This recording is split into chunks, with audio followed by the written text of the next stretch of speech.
Özvardana bedel sallanıp yolun öter. Hasretimden gece günlüğün alışım arşa yeter. Güller celva dikeni kirpini tığdan biter. Apadıca lele hanına yaman hanım benim. Vadasına yalan eken ana sultanım benim.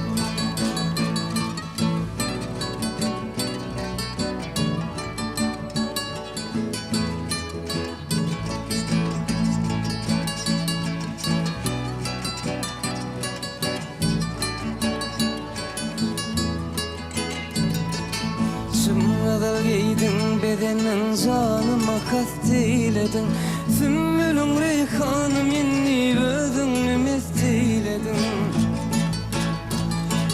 Bize uydun ekti peyman üzgâne dost eyledin. Apadıca lele hanına yaman hanım benim. Vadasına yalan eken ana sultanım benim.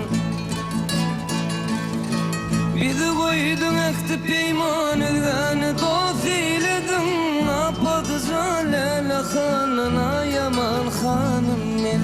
Vadasına yalan eken ana sultanım benim.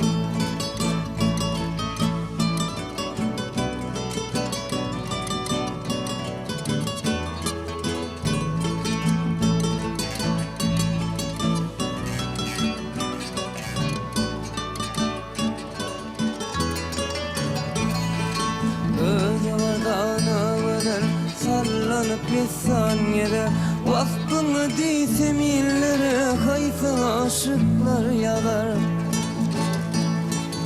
Şanına destan okuyur aşık gayip nazar. Apadıca lele hanına yaman hanım benim.